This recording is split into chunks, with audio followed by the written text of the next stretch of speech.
Hi, it's Jade here and welcome back to Tea Time TV. Today I will be watching The 100 Season 7, Episode 7. And this one is directed by the lovely Lindsay Morgan, who I have not seen since 2018.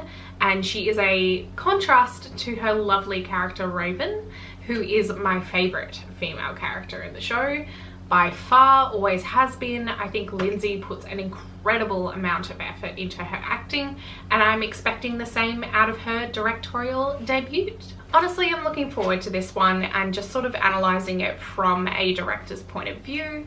I kind of want to remove myself in this episode and see it through the eyes of Lindsay and sort of discover why she made the directorial choices she did and just go through that. And I did actually watch the live that Lindsay did on the CW on Instagram. You can go see it. I'm pretty sure they've saved it.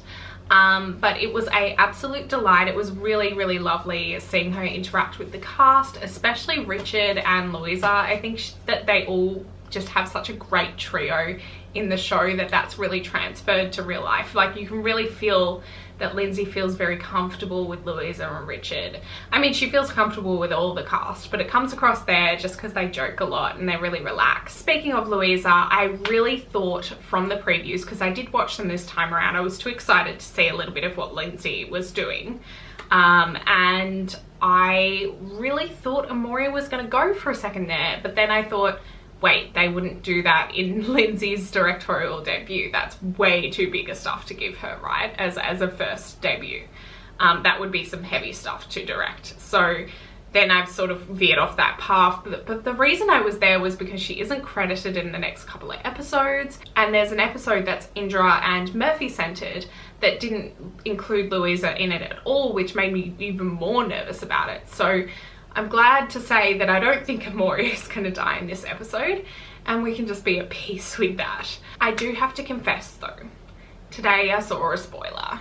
It does happen occasionally, and this one was unfortunately about Clarke. I won't go into it too much. I was pretty disappointed.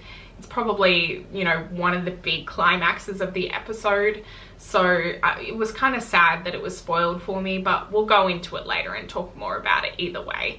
I just don't want to dwell on it for too long, but you know, it happens. Let's get into the episode. We'll share our knowledge, you'll share yours, and all we have to do is say yes.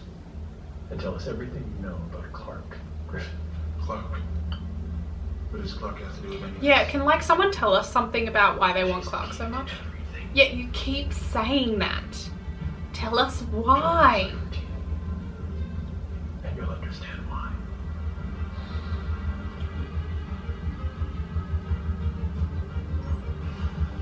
Do I get a robe? You're not the commander anymore, so you have to take it all on your shoulders.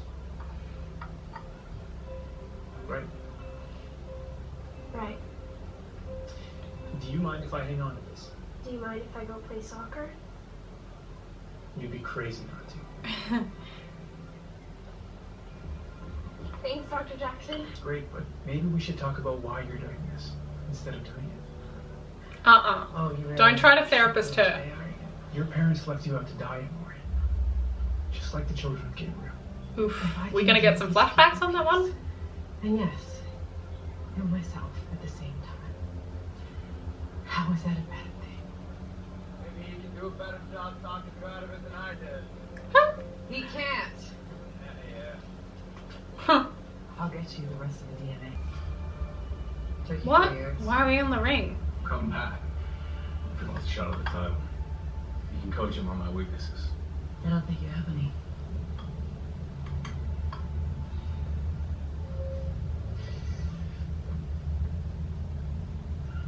Everybody has their weaknesses. My sister is mine. Your sister is your strength. The reason why you won't give up until we get back down there. So it's my weakness. Yours is tricky. Nearly killing Octavia. I'm glad they're at least addressing it, but like, Not with her. we could have used this 2 seasons ago maybe. All on bad things. Some of them to each other. This is random placement. We are a team now.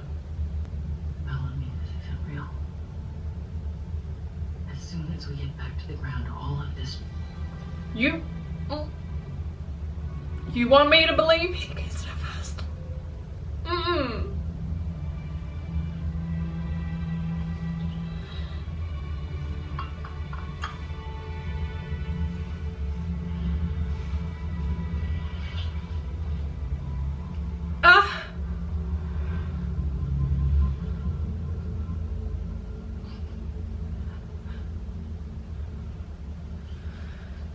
Listen to.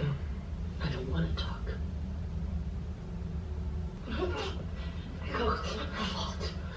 I'm very uncomfortable. I've been there. It's not your fault.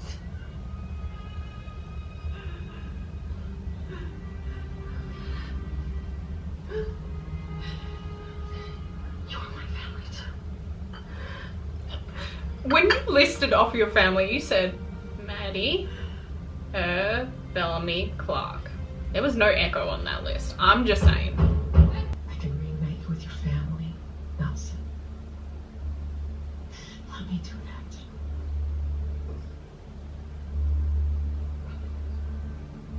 They can burn for all I care. Let's go. She tried. You having fun yet? Love some mother-daughter bonding time. Good stuff. Violence and rage will only destroy your soul. Revenge just disappeared. Just like that, you were gone. Oh, out of nowhere. Gone. All I want to do is go back to the way things were, but we can't. We took my little you. Don't mind, Mom. I know, little one. Do you know why Asgata warriors scarred their own faces? Echo?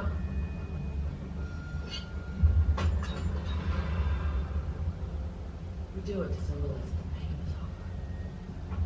The wound is healed, so that we never forget. Sit down. Good dear. We call you a... They want us to fight with them. That's why it's different. We're not prisoners. I think she's lost the plot. We're recruits. We're ready to fight with you. Please, this is crazy.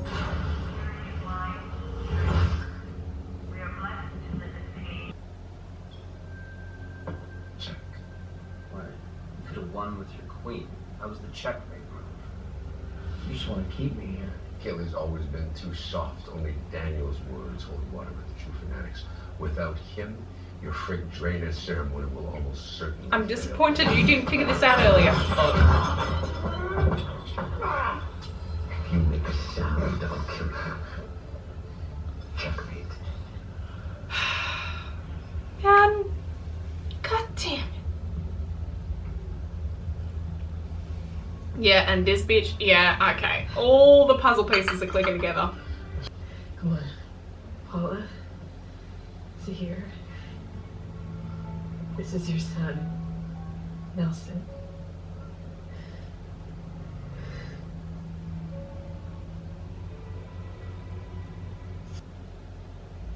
No, Oh, we did the right thing. You are an abomination. All of you are!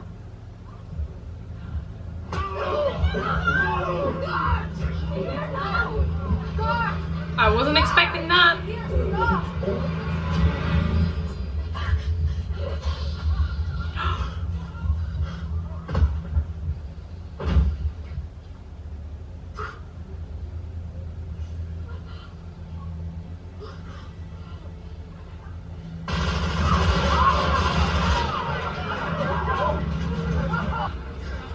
Nelson, I told you this. You did this. And now you get to die for it, Kim Prime. No, she doesn't. Not on my watch. Oh, slow down, cowboy.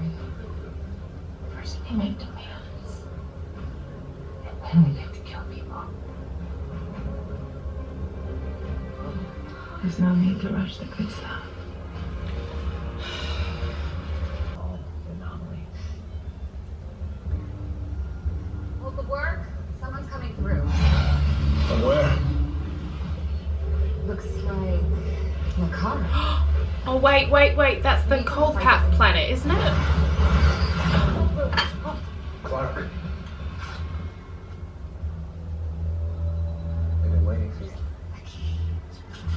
Shut. It's good to see you. Where are the others? Bellamy, Octavia, Echo? Octavia and Echo are here, but sorry. Bellamy's dead. Oh. Oh my gosh, all of them like watching to see her reaction is what I'm talking about. I get it. I think I get why that was chosen. Wait, 13. Level 13.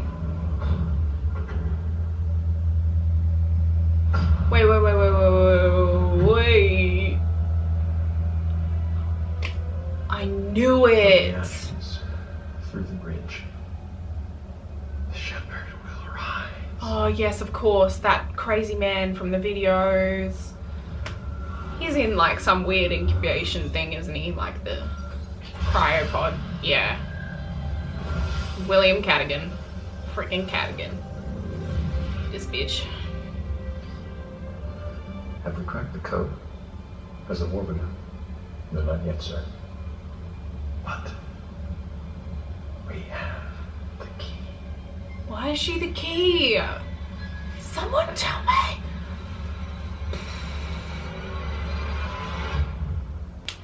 So that was the 100 season 7 episode 7, and I'm gonna guess the name of it is A Queen's Gambit or something like that. I didn't 100% catch it, but it was a very highlighted pronunciation of that particular phrase, and it's always phrases or something that the characters say in the episode that usually turns out to be the episode name. So fingers crossed I'm right, but I'm pretty sure.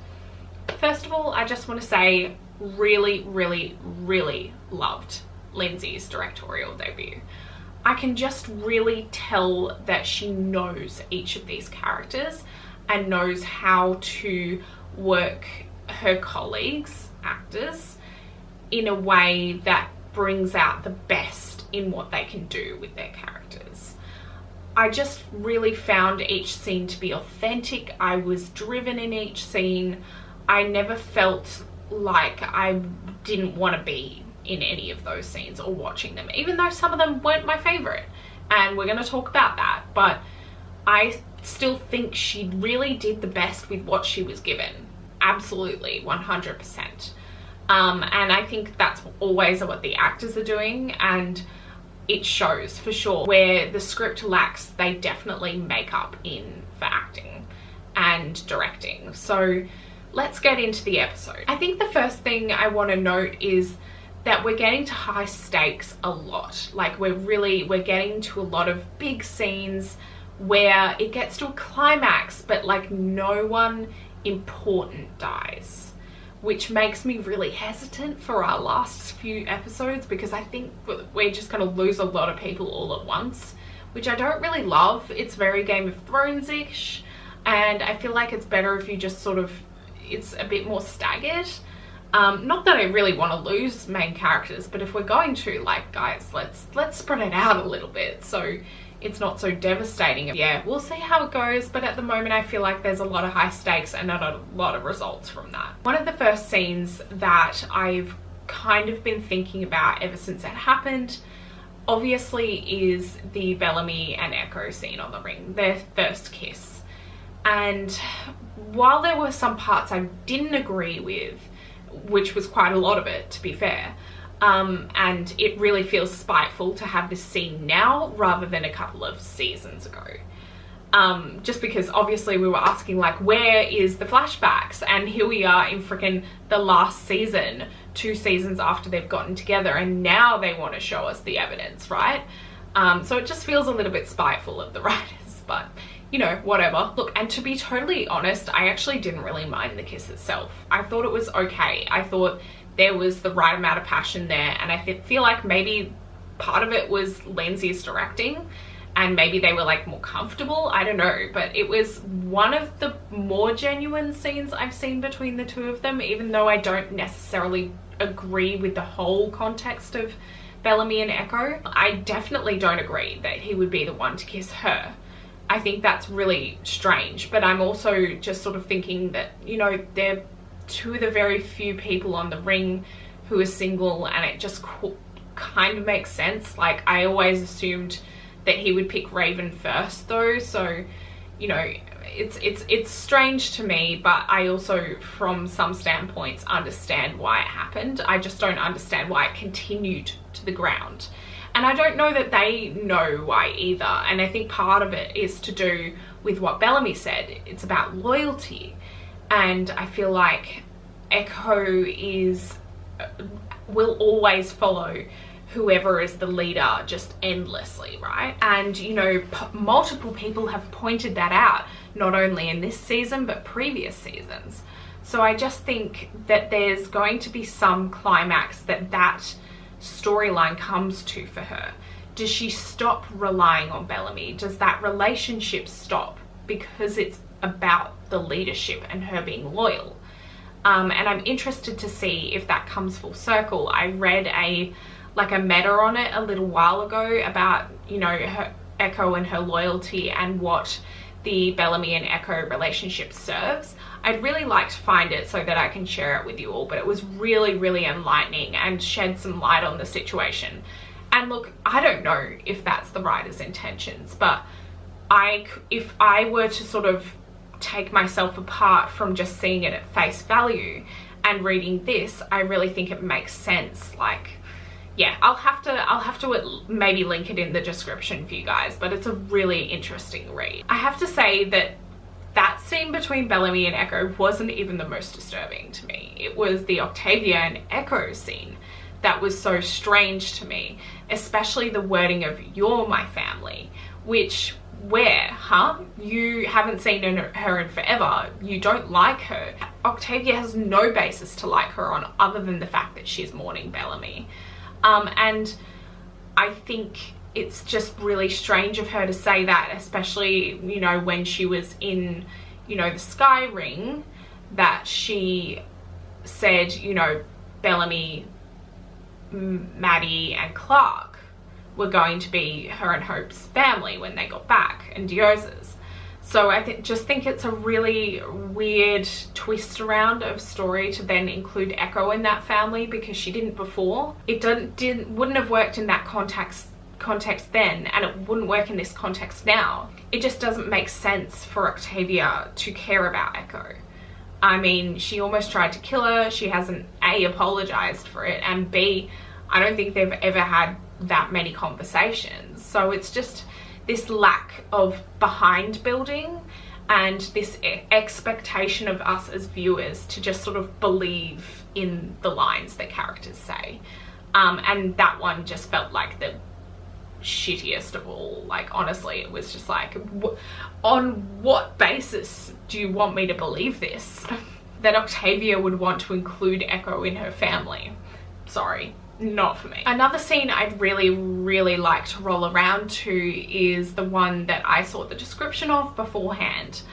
It's very different watching it. I was very hesitant beforehand, but I am glad that I've seen it now in person. I think I understand it even more. My reflection on it earlier in the day was that I thought the way in which they used each character looking to Clarke, waiting for her to react, was almost more effective than Clarke falling to her knees and crying like Lindsay originally wanted to do. I did just read that interview also. Some really interesting stuff in there.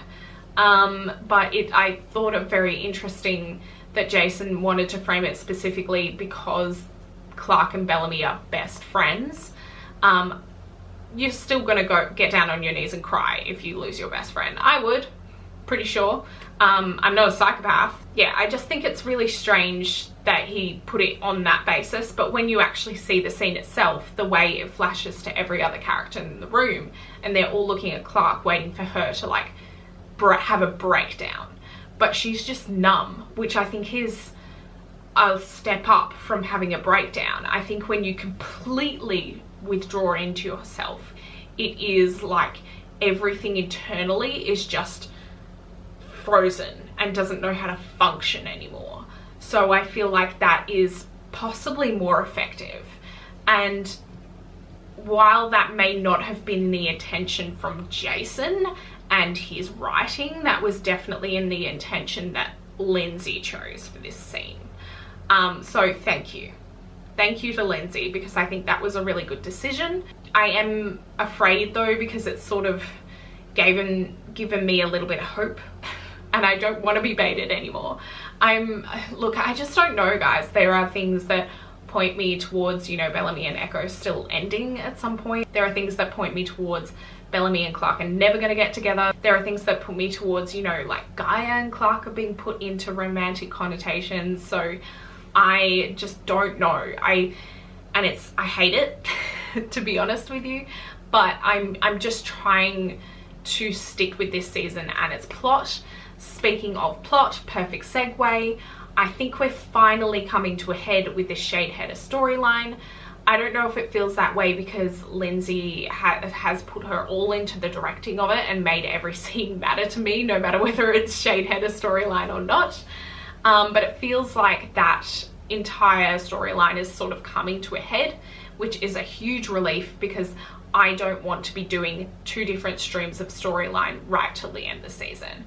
It's exhausting, quite frankly, and we just need to focus and hone in on this one storyline. It is enough.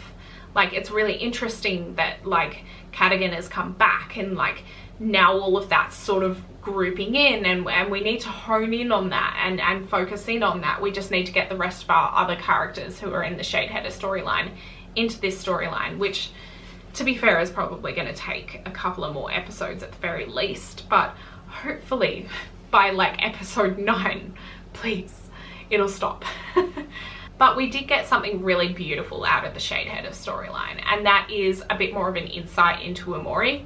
I think it's something we've always known about her. You know, she was discriminated against, rejected from society, made fun of, called discriminatory names. And I just really loved delving more into her character. I think Louisa is such a fantastic actress, and she absolutely brings everything that she can to Amori with as little as she's given. I feel like she's one of the ones who shines so brightly amongst the cast, and I wish she was even more of a main character than she already is, because I just love Amori, and I wish we'd known more about her in the last few seasons.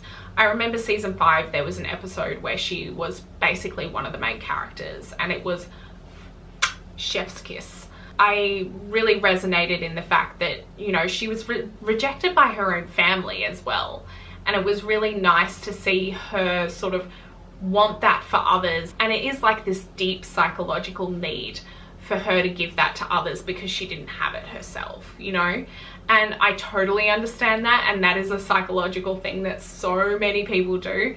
Like, when you don't get something growing up, there is nothing you want more than to give it to someone else. And also that theme runs in Hope and Dioza as well. Dioza is so afraid that Hope is going to be like her. And that really puts a wedge between them. And with Amori, I suppose it's putting a wedge between her and sort of transcending as someone who is not bothered by that anymore and can just deal with the fact that she has love from people like Murphy and Raven and, you know, all of her other friends. You know, she has a family, she has love, she needs to stop trying to manifest that and create it in other things and in the people.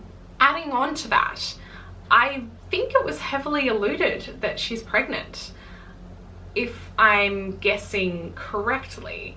The blonde lady with the cool braids, forgot her name, I'm terrible with names, but she definitely, I think she said something about glowing, and she like looked at her belly. I swear, I'll have to watch back, but I think maybe the pregnancy storyline that they gave to Echo was actually a Maury, which would make sense, but oh my god, I will protect that baby with my life. Yeah, I loved every scene, right down to Jackson doing the good therapy work with Maddie finally getting that soccer game. I honestly just thought it was a really good episode. Apart from, you know, a few tidbits here and there that I disagree with character-wise, that comes all down to the writing, honey. It ain't about the actors. It ain't about the directing this episode. It comes down to the writing and the inconsistency and the lack of building upon a line before it's said. That's about all I have to say for this week's episode of The 100, but you can join me next week for season 7, episode 8. Thank you so much for joining me. In the meantime, if you want to catch me, I will be on Twitter at SwiftSpeedway and on Instagram at JadeLucyG_. Thanks so much, guys. Bye.